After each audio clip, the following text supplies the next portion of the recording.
안녕하세요, 여러분. 시어머니 시집살이보다 동서 시집살이가 더 무섭다는 말 혹시 들어보셨나요? 저는 이번에 이 말의 뜻을 고스란히 온몸으로 받아본 40대 초반의 평범한 여성이에요. 정말 다른 사람과의 대립 같은 건 피하고 싶어 하는 성격이기도 하고요. 그렇지만 제가 당한 일련의 사건들 때문에 참는 것만이 능사는 아니라는 걸 알게 됐죠.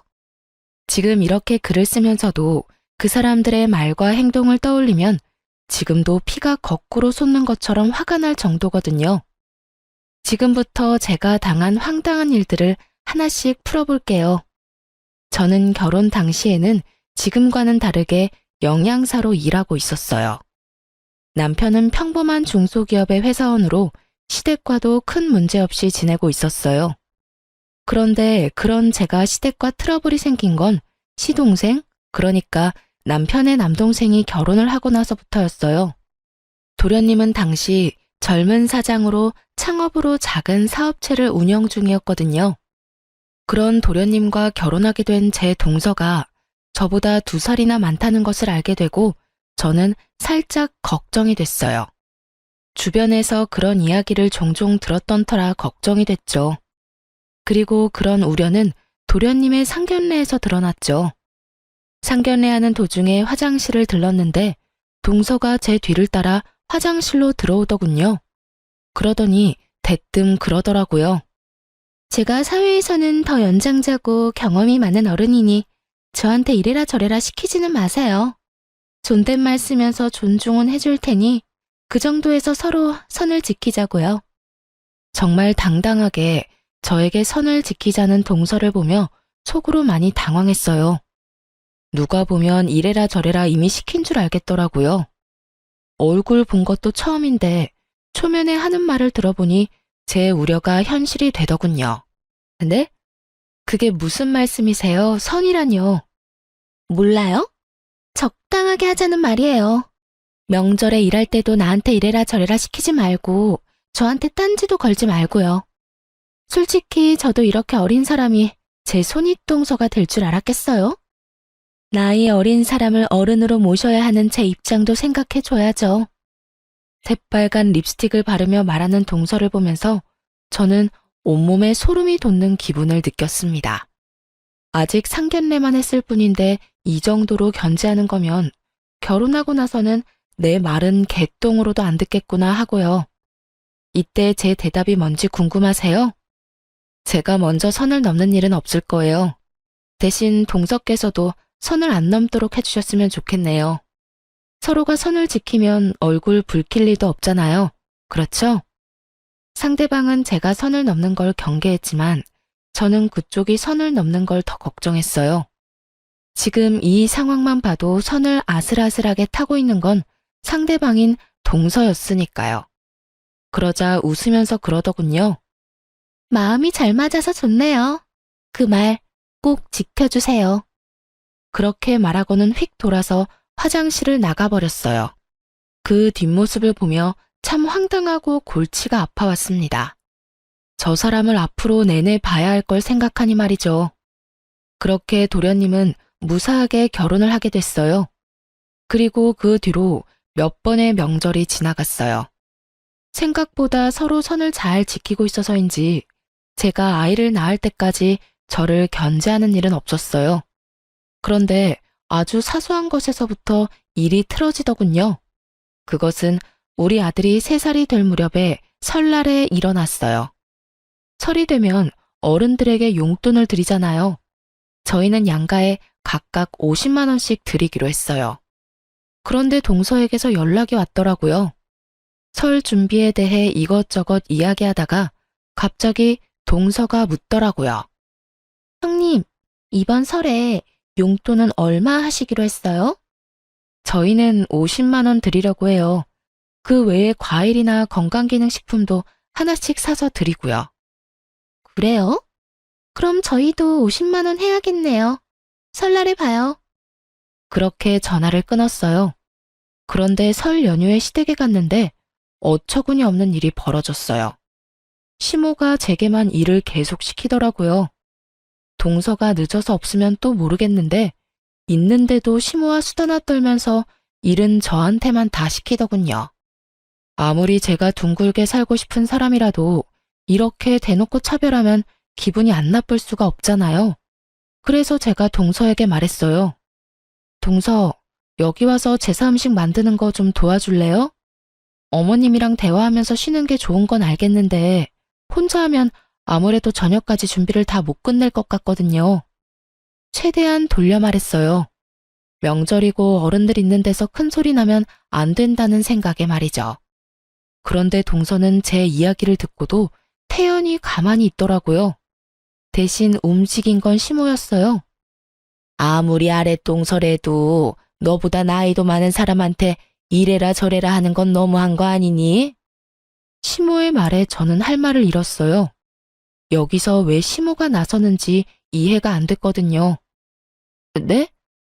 당연히. 너 설마 네가 먼저 이 집안에 들어왔다고 새로 들어온 동서한테 텃세 부리는 거야? 우리 집에서는 그런 텃세 용납 못한다. 시어머니를 앞에 두고 당당하게 이래라 저래라 일을 시켜?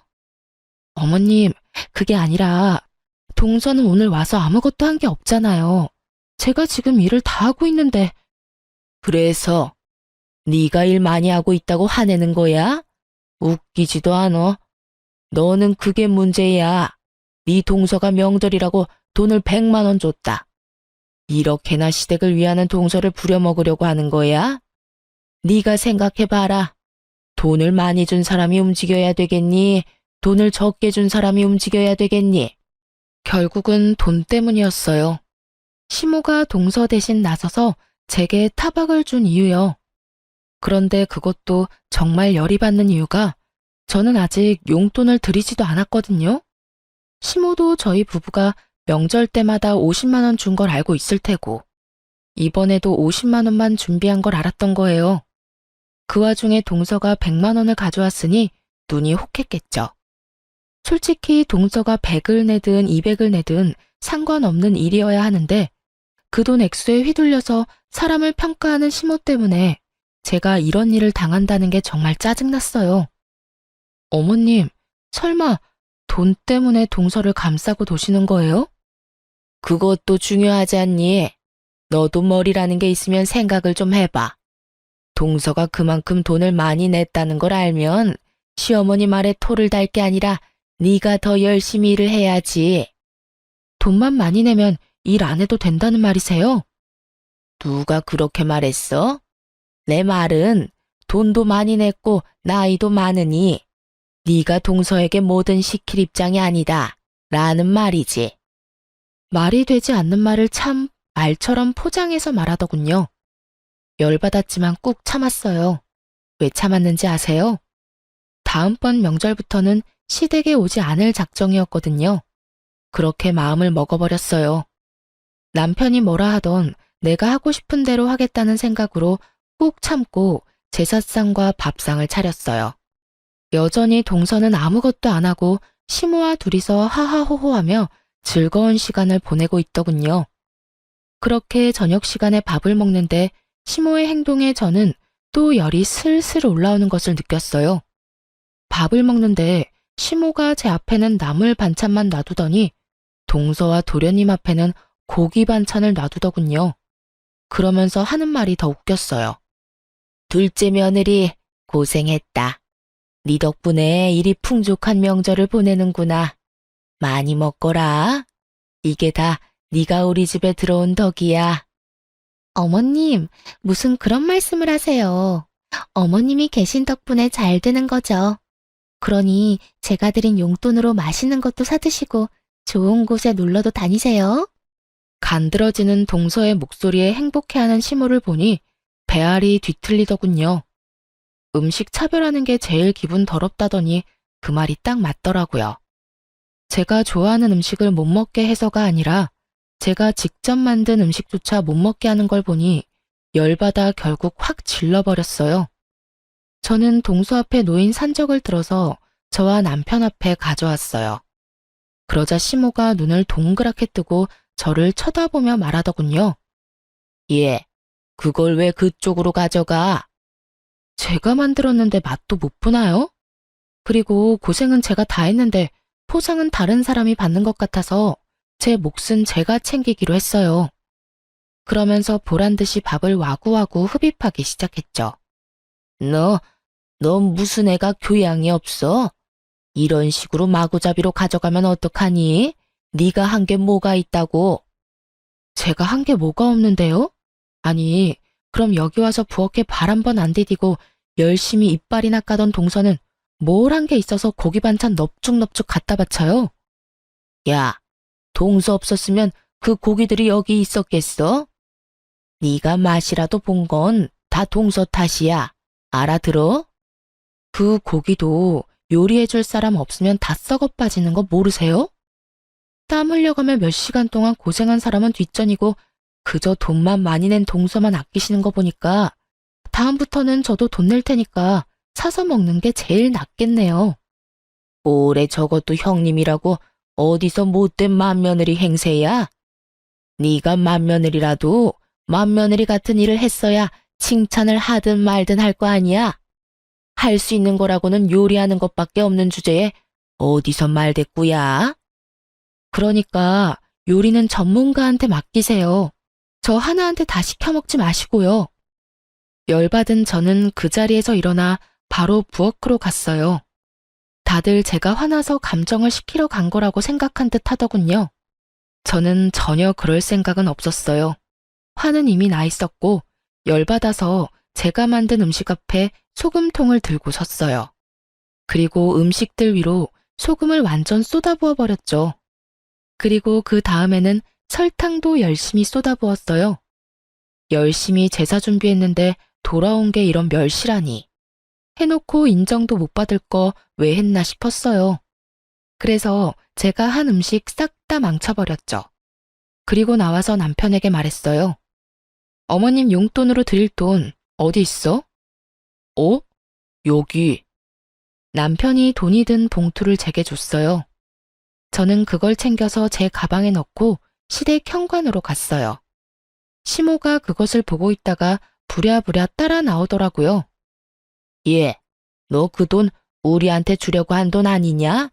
그걸 왜 네가 갖고 가? 혼자서 일하고 밥도 제대로 못 먹었는데 제가 왜 어머님한테 용돈을 드려요? 맘 같아선 일당이라도 달라고 말씀드리고 싶지만 그럴 수 없으니 저희가 어머님한테 드리려던 돈 일당으로 생각하고 제가 가져갈게요. 어차피 동서에게 100만 원 받아서 저희가 주는 돈은 필요도 없으시잖아요.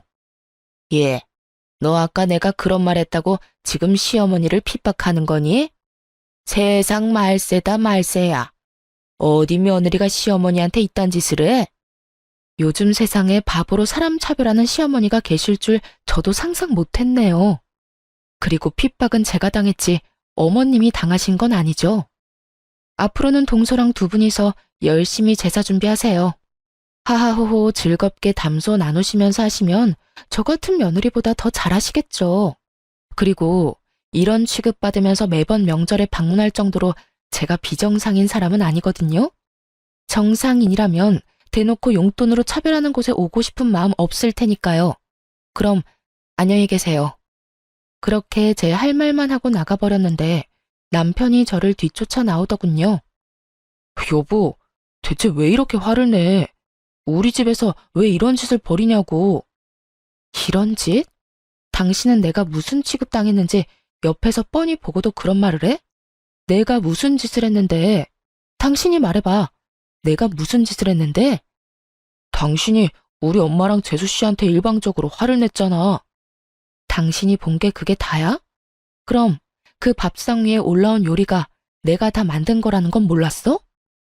알지, 알아. 그래도 좀만 참으면 되는 걸 왜 그렇게 화를 내는 건데? 손가락 하나 까딱하지 않고 쉬던 사람들이야. 나 혼자 제사 준비에 식사 준비 다 했다고. 그런데 뻔히 내가 좋아하는 반찬 알면서 그걸 동서 앞에 놔주시는 거 못 봤냐고. 한 번은 참았어.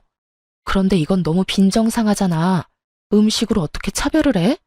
이게 맞는 거야? 화를 안 낼 일이냐고. 그럼 당신이 돈을 좀 더 잘 벌지 그랬어. 뭐? 그걸 말이라고 해? 내 말이 틀려. 돈도 못 벌면 일이라도 해야지. 솔직히 동생 내가 돈 더 많이 한 것도 사실이고, 그러면 당신이 좀 양보해줘야 하는 거 아니야? 우리는 돈 안 내? 그리고 집마다 다 사정이 다른데 어떻게 남들 하는 만큼 다 내고 살아? 그리고 돈을 더 벌라니 나 박봉이라고 지금 무시하는 거야? 무시하는 게 아니라 그게 사실이잖아. 당신이 돈만 좀 더 잘 벌었어 봐. 그러면 우리도 부모님 댁에서 이렇게까지 수모 당할 일도 없었겠지. 당신도 진짜 돈 때문에 내가 이런 취급당하는 게 당연하다고 생각하는 거야? 당신도 단단히 미쳤네. 됐어. 나 이제 시댁에 안 와. 당신이나 오던가 마음대로 해. 남편의 말에 배신감을 크게 느꼈어요. 저라고 하고 싶은 말이 없었겠어요? 도련님네 사업하며 동서는 일도 안 하며 편하게 도련님 돈 쓰면서 생색은 다 내고 다녔거든요. 남편에게 너는 왜 그만큼 못 버냐고 말하고 싶었지만 남편 생각해서 참았던 거예요. 솔직히 이날 제가 느낀 감정은 이 집에 내 편은 아무도 없구나였어요. 결국 남편과도 싸운 저는 바로 친정으로 향했어요. 그런데 그날 저녁에 동서가 전화를 했더군요. 형님, 도대체 음식에 무슨 짓을 한 거야? 도저히 사람 먹을 수가 없잖아. 먹지 말라고 그렇게 해놓은 건데 잘 됐네요. 앞으로는 음식 드시고 싶으시면 직접 요리해서 드세요. 저한테 전화 와서 뭐라 하지 마시고요. 결국 그렇게 전화를 끊고 그 뒤로 진짜 명절에 가지 않았어요.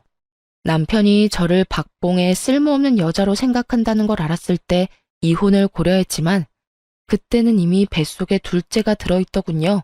그래서 그때 한 가지 결심했죠. 딱 한 번만 더 저를 폭발하게 만들면 뒤도 안 돌아보고 이혼해 버릴 거라고요. 2년간 시댁의 발길을 끊었더니 그제야 시모가 연락이 왔더군요. 앞으로 그런 일 없을 테니 제사 지내러 오라고요. 무슨 조상님들 벨낯이 어쩌고 말은 거창하게 하는데 딱 봐도 동서의 요리 솜씨가 별로였던 모양이었어요. 시부모가 생각보다 입맛이 까다롭거든요. 결국 동서까지 전화해서 미안했다고 돌아오라는 말을 듣고 3년째부터 명절에 다시 가게 됐어요. 용서했다기보다는 이때쯤에는 제게도 변수가 생겼거든요. 바로 이직이었어요. 저는 결혼 전부터 영양사로 일을 했는데 돈을 많이 벌지는 않지만 시간은 그래도 규칙적인 편이었어요. 그런데 남편이 박봉인의 어쩌네 하는 말을 들으니 자존심도 상하고 화도 나더라고요. 그 와중에 어머니에게서 연락이 온 거였어요. 친정 부모님은 두 분이서 음식점을 운영하고 계셨거든요. 워낙 잘 되는 음식점이라 사람들도 많고 단골도 많은 곳이에요. 그런데 아버지가 손을 다쳐서 요리를 더 이상 못할 상황이 됐어요. 낫는 데까지는 시간이 한참 걸리고 그 사이에 괜찮은 사람 찾는 것도 힘들고 그래서 어머니가 저한테 전화를 하셨더라고요. 혹시 이쪽에서 일해볼 생각 없냐고 말이죠. 처음에는 애들 생각해서 시간이 좋은 영양사로 남을까 싶었는데 괜히 오기가 생기더라고요. 애들을 시댁에 맡기는 한이 있더라도 돈을 좀 많이 벌어봐야겠다는 생각이요. 어머니가 수익은 벌어들인 수입에 따라 나눈다고 하셨던 게 사실 가장 큰 이직 이유였어요. 워낙 잘 되던 가게인데다가 가족 경영으로 소규모로 하다 보니 인당 돌아오는 수익이 꽤 높았거든요. 그래서 결국은 영양사를 그만두고 본격적으로 부모님 가게 일을 같이 하기로 했어요. 그렇게 이직을 하고 2달 정도 일하는데 확실히 예전보다 훨씬 더 잘 벌게 됐어요. 힘은 예전보다 더 들었지만 쌓이는 통장 잔고를 보니 기분이 좋았거든요. 그리고 돈을 점점 더 많이 벌면 벌수록 남편도 더 좋아했어요. 그렇게 일한 지 3년쯤 지났을 때였어요. 시부모에게 연락이 왔어요. 잠깐 시댁으로 오라는 연락이었죠. 일하느라 바쁜 와중에 시간 내기 힘들어서 주말에 간다고 했는데 평소 같으면 그냥 오라면 올 것이지 무슨 주말이냐 하고 토를 달 법한 양반들이 무슨 일인지 너 좋을 대로 오라고 하시더군요. 이상한 생각이 들었지만 뭔가 중요한 일인가 싶어서 저도 일을 마치자마자 시댁으로 얼른 달려갔어요. 갔더니 시부모만 있는 게 아니었고 도련님과 동서, 남편까지 있더라고요. 도련님네도 와 계셨네요? 무슨 일로 부르셨어요? 내 긴 말 안 하마. 네 시동생 얼마 전에 같이 일하던 동업자한테 사기당했어. 그놈이 아들이 벌어놓은 사업자금을 몽땅 다 들고 날랐다지 뭐니? 그래서 지금 파산 직전까지 왔어. 내 첫째한테 들어보니 네 가게가 그렇게 장사가 잘 된다며? 네가 우리 둘째 아들 거기서 일하도록 해줄 수 없겠니? 가족 좋다는 게 뭐니? 이럴 때 돕고 사는 거지. 안 그러냐?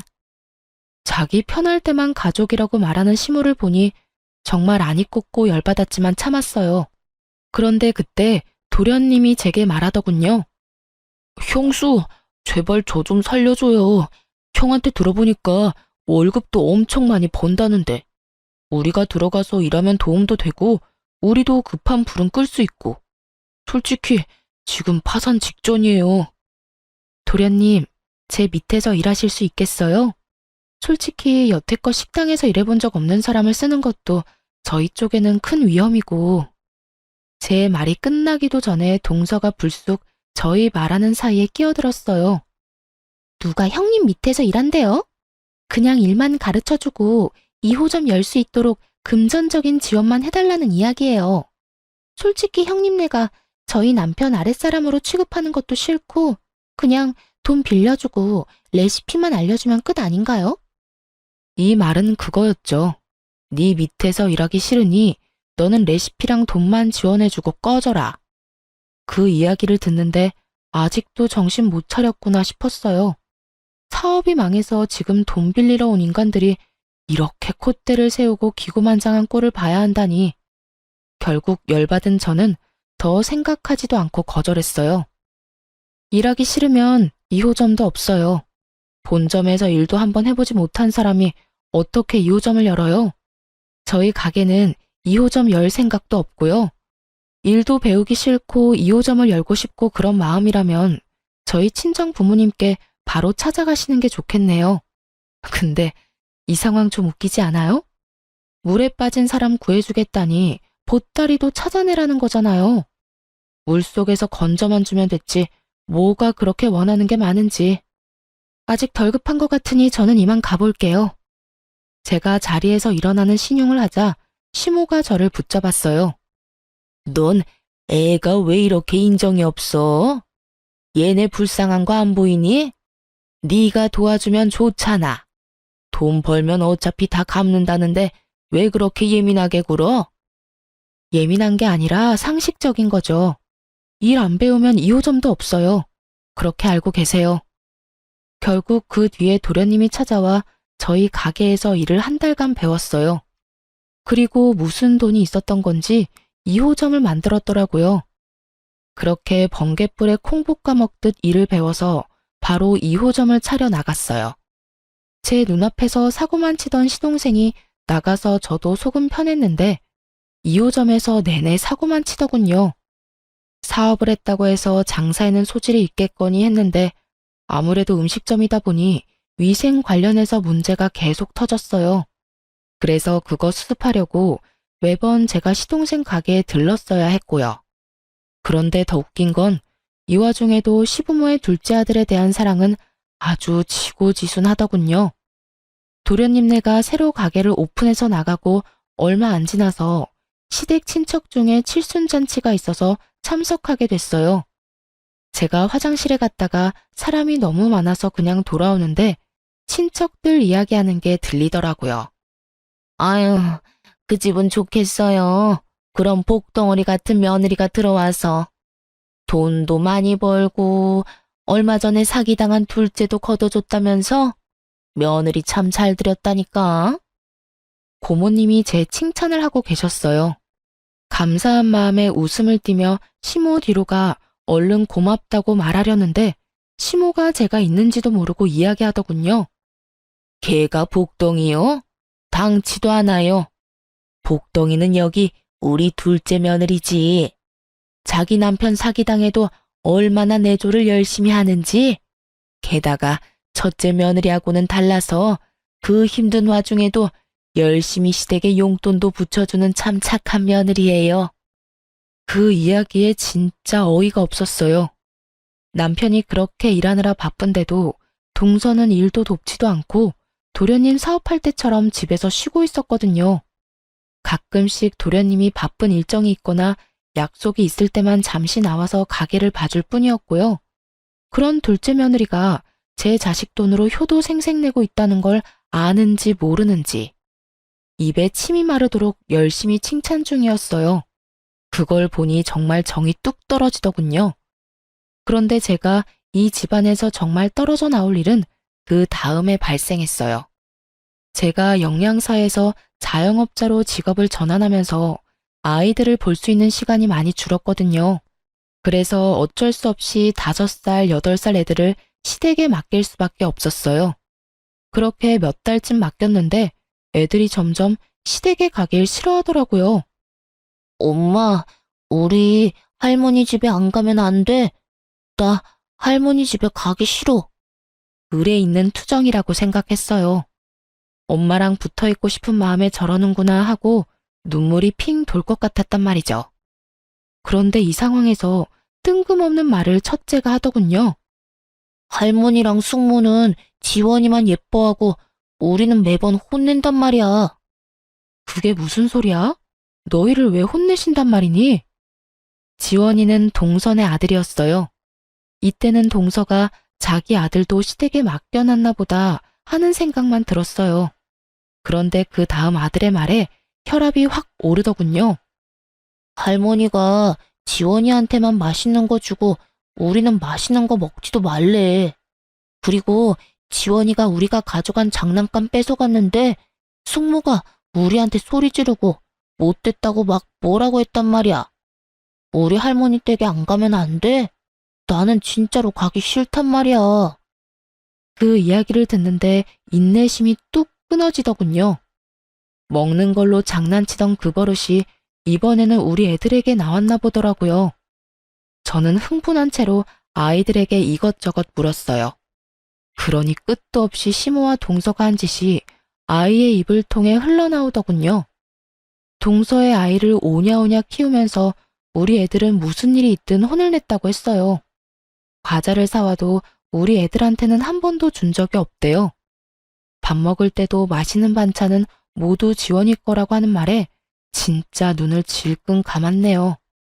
손주들이라면 본인 핏줄이니까 잘해줄 거라고 생각했어요. 그런데 고작 몇 달 만에 그것도 학원 하원하고 그 짧은 2~3시간 동안 애들을 이런 식으로 차별했다는 걸 제 귀로 직접 들으니 분노가 멈추지 않았어요. 동서와 도련님 파산하고 물에서 건져 올려준 사람이 저와 저희 부모님인데 은혜를 원수로 갚는 거잖아요. 도와준 은인의 자식들한테 저딴 식으로 대하다니 참을 수가 없었어요. 저는 열받아서 시모와 동서에게 직접 이야기하려다가 일을 마치고 온 남편에게 이야기하기로 했어요. 당신 애들 이야기 들었어? 어머님이 동선의 애만 예뻐하시면서 우리 애들하고 차별하신다는 말. 그래서 지금 애들 싸움에 끼는 어른이 되라는 거야? 이게 어떻게 애들 싸움이야. 엄연히 차별을 받았잖아. 애들이 상처를 받았고. 애들이 엄청 큰 잘못을 해서 혼나는 거라면 그래, 100번 양보해서 참을 수 있지. 근데 보라고, 애들이 잘못한 게 뭐가 있어? 그리고 잘못했다 한들 먹는 걸로 차별하는 게 어딨어? 그것만큼 기분 나쁜 게 세상에 어디 있다고. 나한테도 그러시더니 이번에는 애들한테까지 이러시네. 당신이 어머님한테 뭐라고 말씀 좀 드려. 애 맡겨놓고 그런 것까지 요구하라고? 당신이 바빠서 애 맡긴 거잖아. 그러면 신경을 꺼. 그리고 솔직히 네가 우리 집에 못하니까 애들이 적골 당하는 거지. 재수 씨처럼 나긋나긋하게 좀 굴어봐. 사람을 이렇게 달달 볶지 말고. 당신, 지금 내가 잘못해서 애들이 당한다는 말, 그거 진심으로 한 말이야? 내가 바빠서 애 맡긴 것도 다 내 탓이라고, 이 미친놈아. 박봉이라면서 나더러 돈 좀 많이 벌라고 한 게 당신이야. 어디서 책임전가야? 돈 많이 벌어다 주니까 이번에는 뭐? 내가 나긋나긋하지를 못해서 우리 애들이 차별당한다고? 그게 아빠라는 인간이 할 소리야? 지금 당장 화내고 뭐라 해도 모자랄 판에. 내가 한마디 하는데 당신 요새 이상해. 돈 많이 번다고 기고만장해져서 우리한테 당신 잣대 들이대는 것 같은데 그거 그만하라고. 매번 돈 번다는 이유로 우리 집안 행사에도 빠지고 애들도 제대로 안 보고. 그게 엄마냐? 그게 며느리냐고. 그 돈으로 잘 먹고 잘 살고 있잖아. 이번에 새로 이사한 것도 집안에 새로운 가전 다 들인 것도 다 내 덕분 아냐? 그런데 뭐? 내가 아무것도 안 해? 네가 처먹고 누리고 있는 모든 게 내 주머니에서 나오는데 당신이 그딴 이야기를 한다고? 당신이 나를 그렇게 바닥으로 생각하는지 몰랐네. 알았어. 당신이 나를 얼마나 무시하는지 알게 됐으니까 이혼하자. 왜 살아? 동서처럼 나긋나긋하고 일 안 하고 집에서 돈만 축내며 남편 돈으로 생색내는 예쁜 장식품 같은 여자나 구해서 살아. 나처럼 악착같이 돈만 버는 여자 때려치우고. 나도 너 같은 놈 때려치우고 딴 남자 찾을 테니까. 박봉이라고 난리칠 때는 언제고 이제 와서 딴소리를 해? 에라이 천하의 나쁜 놈 같으니라고. 그런 말이 아니잖아, 여보. 저를 잡는 남편놈 손을 뿌리치고 저는 애들을 데리고 친정으로 와버렸어요. 정말 화가 머리끝까지 나서 참을 수가 없었어요. 애들은 이 상황이 뭔지도 모르고 어안이 벙벙한 상태였고 부모님은 그런 저를 이해해 주셨어요. 그간 제 마음고생을 누구보다 가까이서 봐주신 분들이었으니까요. 그런데 아무리 생각해도 동서가 우리 애들을 혼냈다는 걸 듣고는 가만히 참을 수가 없겠더라고요. 도련님한테 전화를 걸었어요. 그리고 내일 가게에 있냐고 물었죠. 가게에 필요한 물건을 2주에 한 번씩 보내주는데 가져가야 한다고 말이죠. 그랬더니 내일은 자기가 약속이 있어서 와이프한테 가게를 맡겨놓을 거라고 모레 직접 본점으로 찾아오겠다고 하더라고요. 저는 내일이 기회라는 생각이 들었어요. 그래도 도련님 없을 때 이야기하면 둘 다 아이 키우는 엄마 입장에서 대화가 잘 통할 수도 있잖아요. 다음날 점심에 동서가 일하고 있다던 도련님네 가게로 향했어요. 그리고 충격적인 장면을 목격하고야 말았어요. 동서가 시동생이 아닌 다른 남성과 가게 안에서 만나고 있더군요. 보통 사이가 아닌 게 확실했던 게 팔짱도 끼고 서로 허리에 손도 두르고 여하간 분위기가 보통이 아니었거든요. 저는 동서와 이야기하겠다는 애초의 목적도 있고 그 상황을 핸드폰으로 녹화하고 있었어요. 솔직히 좋은 약점 하나 잡았다는 생각이었어요. 그리고 두 사람이 잘 보이지 않는 구석에서 입을 맞추는 장면까지 녹화할 수 있었던 저는 그 길로 집으로 돌아왔어요. 이걸 언제 터트릴까 했는데 그날 저녁 남편이 시댁으로 오라더군요. 시댁에 갔더니 남편놈이 아주 당당하게 이혼 이야기하자고 하더라고요. 모든 시댁 식구들이 있는 곳에서. 그런데 동서가 제일 웃겼어요. 형님, 아무리 그래도 애들 말만 믿고 저희한테 이러시는 건 너무하죠. 저희라고 좋아서 애들 혼냈겠어요? 애들이 혼날 짓을 해서 혼냈는데 혼낸 것도 화가 나긴 하는데 음식 가지고 차별했다는 것 때문에 더 열받았거든요. 우리 애들이 바보라고 생각하는 거 아니죠? 어쨌든 이혼 번복 안 해요. 그렇다네요, 아주버님. 그러면 형님이 원해서 이혼하는 거니까 위자료도 이쪽에 줘야 하는 거 알죠? 재산 분할도 확실하게 해야 하고요. 위자료? 재산 분할? 어이가 없어서. 내가 무슨 명목으로 이혼하는 줄 알아요? 당신들 시댁 때문에 이혼하는 거야. 남편놈은 그 사이에서 아무 도움 없이 나한테 성질만 내서 그렇고, 음식으로 차별하고 용돈 적게 줬다고 일 부려먹고, 사람을 인간으로 대해줬으면 이혼을 할 리가 있겠어? 형수님, 형님이 어찌됐건 저는 두 분이 이혼을 했다고 저희 가게 차별하는 건 가만둘 생각 없어요. 그러니까 그 부분은 확실하게 해줬으면 좋겠고. 가게 걱정 말고 와이프나 걱정하지 그래요. 그렇게 끼고 돌며 사랑하는 도련님네 와이프, 다른 남자랑 바람나서 지금 난리도 아니던데? 막말로 그 집 애들이 누구 씨인지 알게 뭐야? 뜬금없이 떨어진 폭탄에 시댁이 한순간 고요해졌습니다. 저는 그 고요함을 즐기며 그 속에 전혀 고요하지 못한 동서의 얼굴을 보며 핸드폰을 열어 동영상부터 켜줬어요. 도련님 약속 있다고 가게 동서한테 맡겼죠? 보세요. 거기서 낯선 남자랑 둘이서 얼마나 즐거운 시간 보냈는지. 그리고 그 순간 시동생이 제 폰을 들고 가서 요리조리 화면을 확대해 보더니 얼굴이 새빨갛게 분노로 터질 것처럼 변해버렸어요.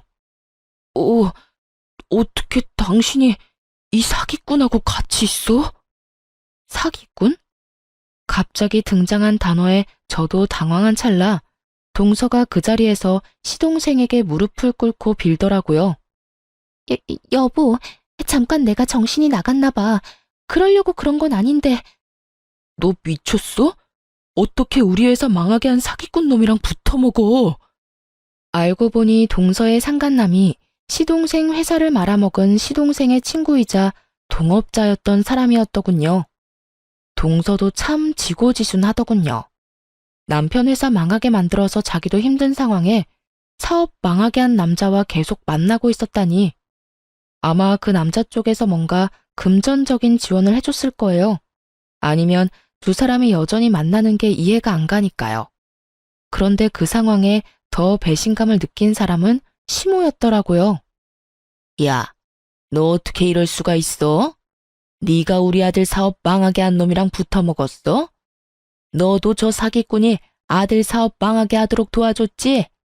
내가 아들 사업에 투자한 돈만 해도 얼만데 그 돈이 지금 이 집 담보로 여전히 대출로 잡혀 있는데 어떻게 내 돈을 다 날려먹게 만들 수가 있어?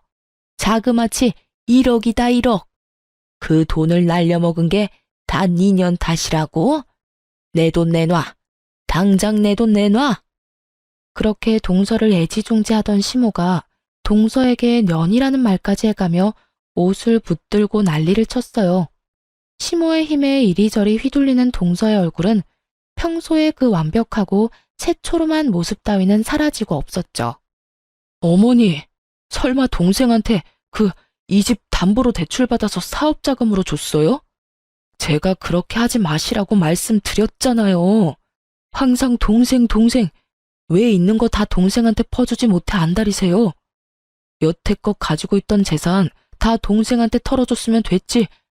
설마 매달 돈 달라고 하신 거 이 담보대출 이자 때문에 달라고 하신 거예요? 아, 설마 이번 동생 가게에도 돈 대주신 거 아니죠? 야, 너 말해봐. 엄마한테도 돈 받았어? 나한테 2천만 원 빌려갔잖아. 남편의 말에 저도 깜짝 놀랐죠. 그때 2호점 연다고 돈 빌려달라고 했을 때 제가 거절했는데 남편이 몰래 동생에게 돈을 줬을 거라고는 상상도 못하고 있었거든요. 참, 저 몰래 많이들 시동생과 동서를 도와줬더라고요. 결국 남편도 시모의 행동에 열이 받아서 또 분노해서 난리가 났죠. 동서의 불륜 동영상 하나로 집안이 연쇄적으로 난리가 난 걸 보니 속으로 참 웃겼어요.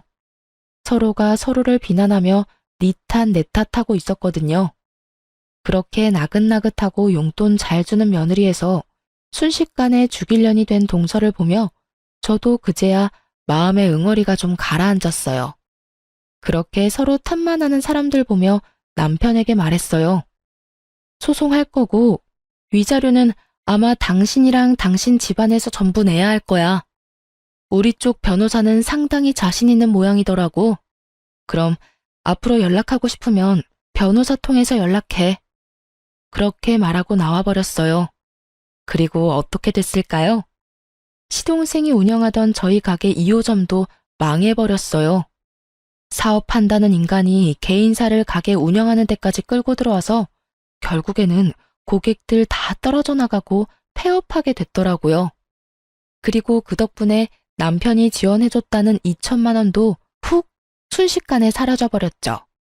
그때 돼서야 제정신이 돌아왔나 보더라고요. 저를 찾는 전화를 미친 듯이 하더라고요.